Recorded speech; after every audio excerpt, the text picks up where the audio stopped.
Alors, dans cette vidéo, je vais t'expliquer quelles sont mes forces et faiblesses d'encadrant pédagogique. Donc, quand je dis encadrant pédagogique, c'est que je sois dans une équipe d'animation, dans une équipe de direction ou dans une équipe de formation.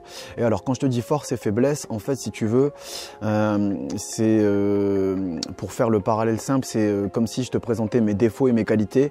Mais moi, je préfère parler de forces et faiblesses parce que, surtout, tu vois, au niveau des défauts, avec une petite pirouette, ça peut vite se retourner en qualité si tu es assez habile avec les mots en fait. Voilà, bref. Et donc en fait, si tu veux, le but de cette vidéo, c'est que je te fasse aussi une analyse de mes forces et de mes faiblesses donc d'encadrant pédagogique pour que tu puisses toi aussi en tirer des leçons dans tes pratiques, que tu sois dans une équipe d'animation, dans une équipe de direction ou dans une équipe de formation. Alors si tu ne me connais pas, je m'appelle Lex, je suis formateur indépendant au métier d'animation, je suis fondateur d'Animaré, qui est ce centre de formation dématérialisé et non qualifiant sur lequel tu es en train de m'écouter ou de me regarder parler et dont Animaré TV est la chaîne de présentation de ce centre de formation. Si tu veux plus de détails là-dessus, tu vas soit dans la description de cette vidéo ou de n'importe quelle autre vidéo de la chaîne Animaré TV, ou alors tu vas regarder la playlist à propos d'Animaré sur cette chaîne YouTube, donc sur Animaré TV. Voilà, et donc si tu me connais, traditionnellement, normalement tu te rappelles que je vais te proposer d'aller chercher de quoi noter si jamais tu en aurais besoin pour pouvoir mieux retenir ce que je vais te dire pendant cette vidéo. Bienvenue sur Animaré TV, la chaîne de ton centre de formation dématérialisé. Abonne-toi si tu peux rien manquer ou parle-en à ceux que ça intéressera. Si tu as des questions sur les contenus ou des propositions de sujets à aborder, n'hésite pas à m'envoyer un message privé sur Animaré FB. Si tu veux juste donner ton avis ou ouvrir un débat, tu peux le faire dans les commentaires, c'est fait pour ça. Enfin, les liens vers tous les canaux d'Animaré sont dans les descriptions de chaque vidéo. Bon visionnage, Lex. Bon alors je fais pas de détour, je rentre directement dans le vif du sujet. Donc ici on va tout de suite parler de la première chose, c'est quelle est ma grande force d'encadrant pédagogique. Alors ma grande force d'encadrant pédagogique, c'est ma polyvalence. La polyvalence, qu'est-ce que je veux dire par là? C'est que je suis un petit peu capable de apporter de la qualité sur un petit peu n'importe quel sujet, n'importe quelle entrée, n'importe quelle facette des différents métiers de l'animation, et ce même dans les facettes, dans les disciplines qui ne sont pas forcément celles que je préfère au niveau de mes convictions. Donc par exemple, moi je suis pas trop tourner sur l'imaginaire des séjours qu'on va mettre en place dans les séjours, mais par contre quand il faut le faire, je sais le faire et je pense que même que je le fais très bien.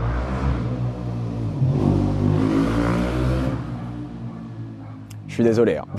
Donc je disais oui, même quand je tombe sur des disciplines qui ne me plaisent pas trop comme l'imaginaire, moi même si ce n'est pas trop mon truc, c'est pas trop mon truc dans mes convictions pédagogiques, d'accord. Maintenant une fois arrivé sur le terrain, je m'en sors pas si mal, que ce soit aussi bien au niveau de l'élaboration d'une trame d'imaginaire, donc c'est un petit peu quelle histoire on va mettre autour de l'imaginaire qu'on veut apporter, que ce soit sur tout le séjour ou dans une activité bien particulière, ou alors que ce soit aussi dans tout ce qui va faire l'habillage de l'imaginaire, que ce soit dans les décors des différentes activités qu'on peut mettre en place ou l'aménagement du centre, que ce soit aussi dans les déguisements qu'on va pouvoir prendre pour interpréter un rôle, voire même dans l'interprétation du personnage que moi je pourrais faire dans une session où on travaille sur l'imaginaire, d'accord? Eh bien, même si ce n'est pas forcément la chose qui me définit en tant qu'anime ou en tant que directeur ou formateur, ce n'est pas forcément ce que je préfère, j'y ai quand même pas mal de choses à y apporter au niveau qualitatif. Et bon voilà, je te prenais l'exemple de l'imaginaire, mais c'est un petit peu pareil dans toutes les autres disciplines que tu peux rencontrer dans l'animation, que ce soit des activités sportives, qu'on parle de vie quotidienne. Donc vie quotidienne, tu sais, ce sont les besoins individuels du public que tu vas recevoir, donc besoin de s'alimenter, besoin d'hygiène, besoin de se reposer, etc. Que ce soit aussi sur de la vie collective, que ce soit sur de la réflexion pédagogique, moi je t'ai déjà expliqué sur Animare, moi je suis pas pour un courant pédagogique plus que les autres en fait. Je vais récupérer ce qui m'intéresse dans chacun des différents courants pédagogiques que l'on peut rencontrer. Je vais y extraire ce qui m'y intéresse moins ou pas, voire pas du tout. Et je vais essayer de faire un combo avec tout ça. Mais donc tout ça pour te dire que oui, je suis vraiment pas mauvais sur pas mal de disciplines de l'animation, hein. Qu'on parle de chant, qu'on parle de jeu, qu'on parle de résolution de conflits, enfin bref, etc. Je m'en sors vraiment pas mal. Et en fait, ça je pense que c'est dû à deux grandes choses. C'est premièrement quelque chose qui est de ma propre personne, qui vient de moi, c'est ma facilité ou ma capacité à m'adapter un petit peu à n'importe quelle situation. Et l'autre côté, c'est quelque chose qui est dû plutôt au parcours que j'ai suivi moi dans l'animation et qui fait que j'ai une énorme ressource sur tous les différents tableaux de l'animation. Et ça, c'est principalement grâce au fait que j'ai fait énormément d'organisateurs de séjours différents et aussi énormément d'organismes de formation différents. Voilà, donc ça si tu veux c'est un petit peu pour ce qui est de ma grande force dans l'animation, c'est ma polyvalence. Je suis un petit peu capable de travailler sur n'importe quelle entrée que l'on peut rencontrer dans l'animation et je vais m'en sortir. J'ai pas trop de difficultés ou alors si j'en ai, je vais trouver une solution, il n'y a pas de problème. Ok, maintenant ma plus grosse faiblesse dans l'animation en tant qu'encadrant, hein, donc que ce soit dans une équipe d'animation, de direction ou formation, c'est que je prends trop de place si je ne me contrôle pas. Si je ne me contrôle pas, je prends beaucoup trop de place dans une équipe, quelle qu'elle soit. Exemple, dans une équipe d'animation, je peux très facilement prendre la parole et ne pas forcément laisser beaucoup pour les autres si j'y fais pas gaffe. Je peux aussi intervenir sur tout ce qui va être résolution de conflits ou des fois j'interviens en fait tellement rapidement que je laisse pas forcément la place à d'autres personnes pour intervenir. Quand je suis dans une équipe de direction, c'est que des exemples, hein, il y en a d'autres, hein. Dans une équipe de direction par exemple, le truc c'est que je prends énormément de place. Pourquoi? Parce que moi ce qui me plaît à la base, je me définis comme animateur. Même en tant que directeur, je suis en fait animateur de l'équipe d'adultes. Quand je suis formateur, je suis animateur du groupe de stagiaires, d'accord? Mais bref, en traduction sur le terrain quand je suis directeur, c'est que moi, ce qui me plaît le plus, c'est d'être sur le terrain au contact du public. Et des fois, surtout si je ne me contrôle pas en tant que directeur, je peux passer ma journée sur le terrain comme si j'étais anime. Et voilà, et je prends énormément de place, voire je prends toute la place parce qu'il y a aussi la pression des animes que quand ils vont voir le directeur une fois arrivé sur le terrain, eh ben, ils vont se mettre en retrait, que ce soit volontaire ou non de leur part, d'accord, que ce soit conscient, inconscient. Mais enfin voilà, je sais que des fois même en tant que directeur, voilà, j'ai pris beaucoup, si ce n'est pas toute la place sur le terrain face à mon équipe d'animation. C'est pas forcément les aider. Voilà.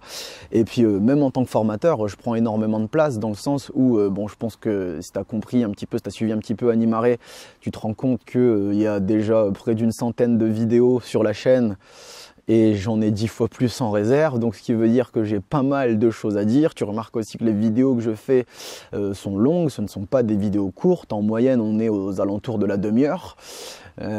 Et donc ce qui veut dire que quand je suis dans une équipe de formation, j'ai plein de choses à dire. Et des fois, je sais que ça a pu me porter préjudice, voire porter préjudice à d'autres formateurs qui étaient dans mon équipe, parce que des fois, j'avais des retours comme quoi, ouais, mais Lex, c'est sympa, t'as pris la parole, c'était génial ce que t'as dit, mais t'as tout dit. Moi derrière, je sais plus quoi dire. Enfin voilà, j'ai plus grand chose à dire. Donc ouais, voilà, c'est aussi quelque chose qui peut me porter défaut et surtout qu'en tant que formateur, j'ai aussi, enfin voilà, j'ai une grosse expérience, beaucoup plus grosse expérience que la plupart des formateurs ont. J'ai plus de 150 séjours derrière moi, on n'est pas loin des 200 aujourd'hui. Que ce soit dans une équipe d'animation, dans une équipe de direction ou dans une équipe de formation. Et donc, ce qui fait que des fois, je suis plus expérimenté, enfin, c'est même pas des fois, c'est très souvent, je suis plus expérimenté que les formateurs qui sont autour de moi. Et moi, c'est génial pour ma crédibilité, mais des fois, ça peut être compliqué un petit peu pour la leur aussi à côté parce que j'en dis beaucoup plus, je vais beaucoup plus loin, c'est beaucoup plus abouti et ce n'est pas de la vantardise de ma part, ce n'est que le simple fruit de l'expérience, la grosse expérience, très grosse expérience que j'ai eue dans mon parcours dans l'animation en fait. Mais enfin voilà, c'est un petit peu mes deux grandes forces et faiblesses. La grande force que j'ai, c'est ma polyvalence. Je peux m'adapter à n'importe quelle situation et apporter de la qualité. Et voilà, et mon gros défaut aussi, enfin ma grosse faiblesse plutôt, pardon, dans l'animation, c'est que voilà, je peux facilement prendre énormément de place et si je fais pas attention, j'en laisse pas aux autres en fait. Et en fait, moi voilà, pourquoi est-ce que je te raconte ça, pourquoi est-ce que je te parle de mes faiblesses et de mes forces d'encadrant, c'est pour que toi derrière tu puisses en retirer des leçons, comme je te le disais en tout début de vidéo. Et ce que je voudrais que tu retiennes en fait par rapport à la polyvalence, c'est que donc par rapport à cette force que j'ai, c'est que c'est accessible à tous. C'est accessible à tous à partir du moment où tu t'en donnes les moyens. Et en fait, le meilleur moyen pour pouvoir toi aussi avoir cette force qui est la polyvalence et pouvoir t'adapter à n'importe quelle situation, n'importe quel public, n'importe quelle pédagogie qui va être mise en place ou n'importe quel fonctionnement qui va être mis en place sur ton séjour, eh ben c'est simple. À partir du moment où tu prends en compte le fait que tu peux te former en continu en dehors des centres de formation et en dehors du terrain aussi, et surtout en dehors du terrain, que tu peux soit retourner dans des centres de formation pour passer des qualifs ou alors devenir membre actif de certains organismes de formation ou alors continuer ta formation par toi-même sur internet. C'est aussi pour ça que j'ai créé Animare, c'est pour pouvoir t'y aider aussi. À travers internet, à poursuivre ta formation. À partir du moment où tu te rends compte que l'évolution, a fortiori dans l'animation, mais moi je pense que c'est dans la vie de tous les jours, hein, tu sais, mais a fortiori dans l'animation, à partir du moment où tu prends en compte que ta formation, tu en es responsable et il n'y a pas de fin. Pourquoi? Parce qu'on travaille avec les humains et que les humains évoluent en permanence, et donc ce qui veut dire que ta formation, si elle suit le travail des humains, elle est censée pouvoir évoluer elle aussi en permanence. Il n'y aura jamais de fin, il n'y aura jamais de limite. Je suis désolé pour les bruits de moto, mais il n'y a jamais de fin, il n'y a jamais de limite à ta formation. Ça veut dire que tu peux toujours chercher à te former pour progresser en continu. Et si tu le fais, tu vas à la fois réviser tes propres pratiques, en découvrir d'autres, peut-être en supprimer certaines que tu avais parce que voilà, tu te dis bon ben dans ma formation je me rends compte que ça c'est plus forcément ce que je voudrais faire. Et tu vas aussi pouvoir réfléchir au pourquoi du comment de toutes les orientations pédagogiques qui pourraient, enfin c'est pas qui pourraient, c'est qui vont orienter et dont vont découler tes applications, tes actions sur le terrain en fait. Eh bien oui, en fait, cette polyvalence elle est accessible à tous à partir du moment où tu en prends conscience et que tu te dis oui, ben, la formation continue, c'est important et je ne vais pas m'arrêter sur mes acquis. Je vais à la fois voir s'ils tiennent toujours la route et voir si je ne peux pas rajouter de nouvelles cordes à mon arc. Eh bien à ce moment-là, tu vas finir à un moment ou à l'autre par atteindre ce niveau de polyvalence que moi j'ai atteint. Je pense que voilà, il s'affine toujours aujourd'hui, mais déjà après une vingtaine de séjours, avec beaucoup de remises en question et de réflexion, après une vingtaine de séjours, j'étais déjà pas mal sur la polyvalence. Après une cinquantaine de séjours, j'avais déjà une grosse qualité sur la polyvalence. Et donc, ce qui veut dire que c'est accessible à tous, mais il faut sortir le doigt du cul. Il faut à la fois se former et aussi aller sur le terrain et pratiquer pour mettre en application et voir si ce à quoi tu t'es formé, si ça tient la route ou est-ce qu'il ne faut pas que tu le réadaptes, tu le réajustes ou te dire ben non, ben ça c'était bien beau dans ma tête avant d'arriver sur le terrain, mais une fois arrivé sur le terrain, je me rends compte que c'est pas pour moi. Mais la polyvalence, c'est accessible à tous. Ok ? Et ce que je voudrais que tu comprennes par rapport à ma grosse faiblesse qui est le fait que je prends trop de place, eh ben c'est tout bête, c'est qu'il faut apprendre à laisser de la place. Il faut apprendre à laisser de la place à tes collègues dans ton équipe. Pourquoi? Pour plein de raisons différentes. Pour déjà pas te mettre l'équipe à dos. Parce qu'au bout d'un moment, si tu prends toute la place, ils vont finir par t'en vouloir parce que tu les empêches de prendre la leur. aussi pour leur crédibilité, parce que bon, toi en prenant toute la place, c'est sûr forcément ta crédibilité tu vas l'asseoir et rapidement, mais ça peut être compliqué aussi pour tes collègues si eux ils peuvent pas asseoir leur crédibilité, pardon, aussi bien pour eux quand ils en auront besoin, que pour toi aussi quand tu auras besoin de leur crédibilité, que ce soit face au public, pour avoir du soutien, etc. etc. C'est important aussi. Et le truc aussi, c'est que voilà, tu ne leur permets pas forcément aussi à tes collègues de progresser dans leur pratique si tu prends toute la place et que tu gères, que tu leads, que tu fais tout à leur place en fait. Eux, tu leur permets pas forcément de progresser, d'évoluer, d'appliquer, etc., etc. Donc c'est important aussi de savoir laisser de la place et de faire confiance aussi à tes collègues, que tu sois dans une équipe d'animation, dans une équipe de direction ou dans une équipe de formation. Je pense que c'est toujours aussi important. Enfin voilà. Et oui, le fait de prendre trop de place, certes, je te le dis, hein, tu vas asseoir ta crédibilité, hein, mais ça risque de t'apporter plus de problèmes qu'autre chose, en fait, au final. Et je pense le pire qui puisse t'arriver, ben, c'est qu'en fait, parce que tu n'as pas laissé de place, tes collègues ne sont pas crédibles face au public à cause du fait que tu prends trop de place, ils ne peuvent pas évoluer, ils finissent par t'en vouloir, et ben, qu'est-ce qui se passe? Et ben, tu finis par être seul dans le séjour et le porter à bout de bras. Et c'est peut-être la pire des choses qui puissent t'arriver parce que c'est très compliqué de porter un séjour seul et à bout de bras. Moi, toutes les fois où ça m'est arrivé, ça a été compliqué, ça a été difficile, c'est fatigant physiquement, moralement, et toi, t'en ressors rincé, tu peux être dégoûté, enfin, voilà, prendre trop de place, c'est pas forcément hyper judicieux, c'est bien aussi d'en laisser un petit peu pour les autres. Ok, voilà, bref, donc ben, j'ai fait le tour au niveau de mes forces et de mes faiblesses et je les ai aussi analysées pour que toi tu puisses en tirer des leçons que tu vas pouvoir maintenant réappliquer dans tes propres pratiques. J'espère que ça te sera utile. En tout cas voilà, on arrive sur la fin de cette vidéo et puis donc ce que je voudrais te dire donc c'est que ben voilà, tu vois, je te propose quand même pas mal de contenu gratuit, que ce soit sur Animare TV ou sur Animare FB. Animare TV, donc c'est la chaîne où tu es en train de me regarder, m'écouter parler, et Animare FB, c'est la page Facebook liée à Animare que tu peux retrouver facilement dans les liens de la description.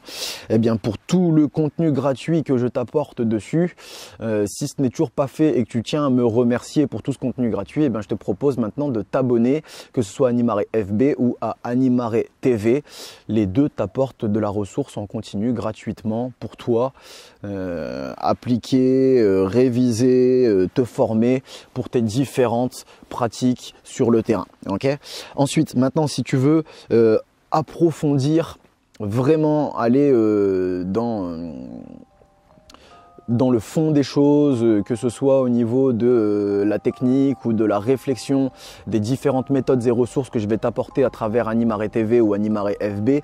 Si tu veux aller beaucoup plus loin que ça, ce que je te propose, c'est d'aller faire un tour sur la médiathèque Animare, qui est donc aussi un canal qui appartient à Animare. Ce coup-ci, c'est un canal payant, mais c'est sur celui-là qu'il y a vraiment le niveau le plus élevé, le plus qualitatif que je t'apporte à travers Animare. C'est là que se trouve le nerf de la guerre. C'est là qu'il y a vraiment tout le savoir, avec à la fois tous les techniques déjà purement en elles-mêmes que je vais t'apporter pour l'animation, aussi avec les bilans qui servent à contextualiser dans quelle situation ou face à quel public tu vas apporter les différentes techniques, et il y a aussi la réflexion pédagogique qui va avec, et aussi je te donne les conseils du vécu que moi j'ai eu en appliquant les différentes techniques que je t'apporte, et les conseils que je t'apporte, c'est pour t'éviter des galères que moi j'ai rencontrées en essayant d'appliquer ces différentes techniques. Donc voilà, si tu veux vraiment avoir le plus haut niveau de qualité que je peux t'apporter à travers Animare, ça se passe sur la médiathèque Animare et c'est toujours dans la description de la vidéo. Voilà. Alors ensuite, si vraiment tu as des galères sur le terrain et dont j'ai toujours pas abordé le sujet, que ce soit sur Animare TV, Animare FB ou sur la médiathèque Animare, et que tu veuilles qu'on en discute parce que tu voudrais avoir mon avis, mes conseils par rapport à tes galères du terrain, n'hésite pas à me passer un coup de fil via la médiathèque Animare.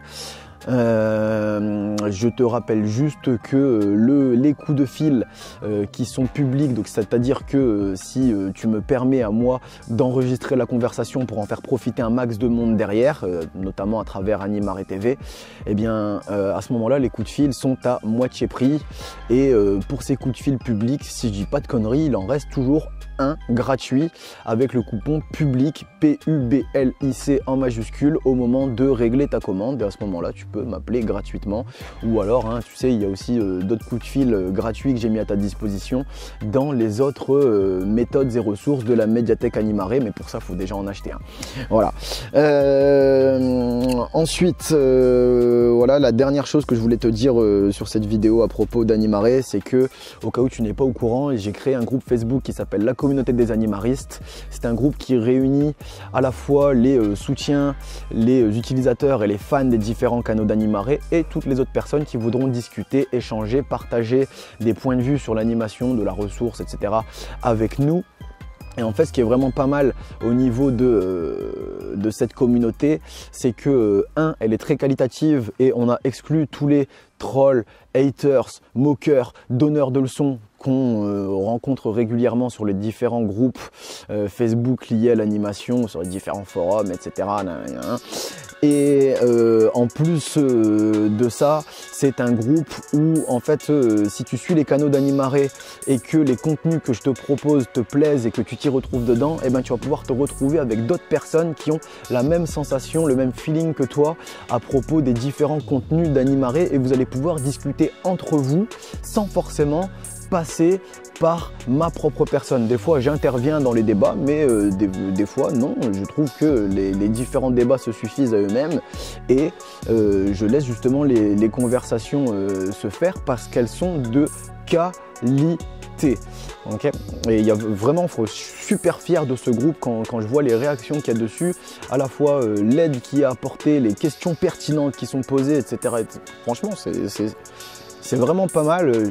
J'avais prévu que le groupe soit qualitatif, mais de voir qu'il est aussi qualitatif, voire même encore plus que ce que j'avais prévu, franchement ça fait vraiment plaisir. Et puis ce qui est pas mal aussi, c'est que pour le moment on a encore un petit comité, donc c'est encore assez intimiste. Enfin voilà, bref, si ça t'intéresse, la communauté des animaristes, c'est lié à la page Animare FB. Quand tu es dessus, tu fais accéder au groupe, ou alors tu vas dans la description, il y a aussi un lien pour pouvoir aller la rejoindre. Voilà, donc voilà. J'ai terminé donc cette vidéo sur mes forces et mes faiblesses d'encadrant pédagogique, et juste ce que je voudrais que tu retiennes à travers cette vidéo, c'est que tes forces d'encadrant pédagogique, il faut que tu les mettes en avant parce que sinon c'est du gâchis tout simplement. Et puis tu as des faiblesses comme tout le monde, des forces aussi on en a tous, il suffit juste de les identifier, des faiblesses aussi on en a tous, il suffit de les identifier, et tes faiblesses tu peux les corriger, c'est pas rédhibitoire. C'est pas la fin du monde, ça se corrige à partir du moment où tu les identifies, tu les analyses et tu cherches à progresser. Enfin voilà, maintenant la balle est dans ton camp. Ton public compte sur toi pour que justement tu mettes en avant tes forces et que tu corriges tes faiblesses, et moi aussi. Alors, si jamais tu as des questions et que tu veux une réponse immédiate, tu peux toujours me passer un coup de fil via la médiathèque Animare. Si tu prends un coup de fil public, on peut modifier tous les éléments qui permettraient de t'identifier, si tu veux évidemment. Les liens sont toujours dans la description de chaque vidéo. À bientôt, Lex.